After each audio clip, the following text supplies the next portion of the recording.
اللهم صل على محمد وآل محمد. اللهم صل على محمد وآل محمد.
جس کے لیے جب کبھی موت کی ہم خبر سنتے ہیں تو سب سے پہلے یہ ہماری زبان پر ایک اقرا ہوتا ہے کہ انا للہ و انا الیہ راجعون، ہم اللہ کی طرف سے آئے ہیں، اسی کی بارگاہ میں پلٹ کے جانا ہے، کیونکہ اصالِ ثواب کی مجلس ہے۔ ہم اللہ کی طرف سے آئے ہیں، اسی کے بارگاہ میں پلٹ کے جانا ہے۔ تو اللہ سے ہم یہ سوال کرتے ہیں، میرے معبود تو نے ہم سب کو کس لیے پیدا کیا ہے؟ تو جواب ملے گا ہم اپنی عبادت کے لیے پیدا کیے ہیں۔ اور کس لیے پیدا کیا ہے؟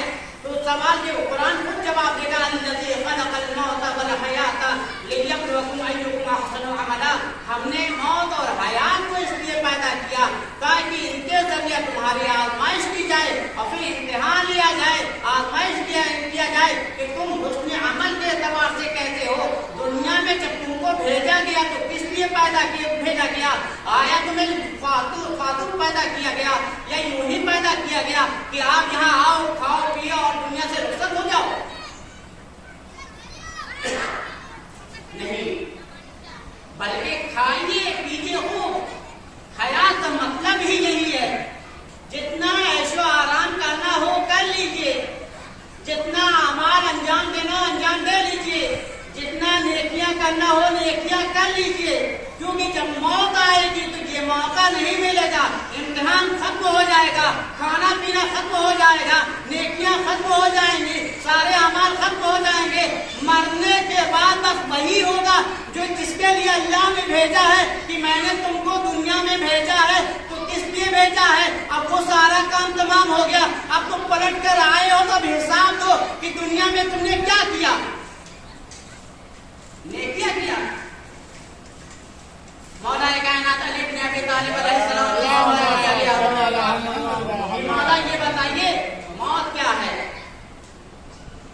مولا نے فرمایا کبھی تم نے بچے کو پیدا ہوتے ہوئے دیکھا ہے؟ جب بچہ پیدا ہوتا ہے تو روتے ہوئے جو دنیا میں آتا ہے، اور جب یہی بچے جوان ہو گئے، بوڑھا ہو گیا یا جوانی کی حالت میں یا بچگی کی حالت میں یا بوڑھاپے کی حالت میں جب دنیا سے جاتا ہے تو لوگ اس کے لیے روتے ہیں۔ مولا نے فرمایا کہ سن، جب بچہ شکم مادر میں ہوتا ہے تو وہ یہ سوچتا ہے کہ ہمارے لیے یہی دنیا ہے، لیکن جب دنیا سے جب اپنے شکم مادر سے دنیا کی طرف آتا ہے تو وہ روتے ہوئے آتا ہے۔ وہ اس لیے روتا ہے کہ ہم جا رہے ہیں دنیا چھوڑ کے، جبکہ جب دنیا میں آتا ہے تو بھائی کے استقبال کے لیے آتا ہے، ماں باپ استقبال کے لیے آگے بڑھتے ہیں، بہن استقبال کے لیے آگے بڑھتا ہے، دادی آگے بڑھتی ہیں، دادا آگے بڑھتے ہیں استقبال کے لیے۔ اب وہ خوش ہوتا ہے دیکھ کے، یعنی نہیں ہم تو کچھ اور سوچ رہے تھے کہ ہم مر کے جا رہے اب کیا ہوگا۔ اسی طریقے سے یہ دنیا ہے جہاں ہم ہیں، ہم یہ سوچ رہے ہیں یہی سب کچھ ہے، وہاں کچھ نہیں ہے، بلکہ مرنے کے بعد تو اصل دنیا وہی ہے جس کو آخرت کہا جاتا ہے۔ لیکن بس فرق یہ ہے کہ ہمارا اعمال جو وہاں جائے انجام دیا، ہمارے اعمال وہاں کام آئیں گے۔ اگر ہم نے بد اعمال انجام دیے ہیں، خراب اعمال انجام دیے ہیں، وہ اسی کے اعتبار سے آپ کو دنیا میں نصیب ہوگا، اس دنیا میں آخرت میں۔ اگر ہم نے اچھائیاں کی ہیں، نیکیاں کیا ہے تو وہ ہمارے اعمال میں لکھا جائے گا۔ اسی طریقے سے دنیا کی جو آخرت میں وہ دنیا ہے وہاں اس طریقے سے ہمارے ساتھ پیش کیا جائے گا، ہمارے سامنے پیش کیا جائے گا۔ اسی لیے ایک آیت قرآن کی کہہ رہا ہے فَمَن يَعْمَلْ مِثْقَالَ ذَرَّةٍ خَيْرًا يَرَهُ وَمَن يَعْمَلْ مِثْقَالَ ذَرَّةٍ شَرًّا يَرَهُ، کہ ہم ذرہ یعنی ذرات کے برابر بھی کوئی اگر نیکیاں کرتے ہیں وہ بھی ہمارے سامنے پیش کیا جائے گا، لیکن یہ آپ نے دنیا میں انجام دیا تھا۔ اگر ہم نے بدلے برائیاں ہمارے نصیب میں ہے، اس کو جو ہمارے سامنے پیش کیا جائے گا کہ یہ والی جو ہم پوچھے گا، انسان پوچھے گا مولا یہ کیا ہے؟ کہا کہ یہ ہے وہ اعمال ہے جو تم نے دنیا میں انجام دیا ہے۔ اگر ہم دنیا میں آئے ہیں تو اپنے اعمال کو درست کر لیں، کیونکہ ہم بارہا کہتے رہتے ہیں کہ ہم مولا کائنات کے چاہنے والے ہیں، ہم ائمہ معصومین علیہ السلام کے چاہنے والے ہیں، ہم ہی مومن ہیں۔ جب ہم ہی مومن ہیں تو ہمارے اعمال میں درست ہونے چاہیے، ہماری حرکات صحیح ہونی چاہیے، ہماری آنکھ صحیح ہونی چاہیے، صحیح پہچانا چاہیے، صحیح دیکھنا چاہیے، ہمارے پاؤں کس طرف جا رہے ہیں اس کے اوپر غور کرنا چاہیے، ہمارا ہاتھ کس لیے اٹھ رہا ہے اس پر غور کرنا چاہیے، کیونکہ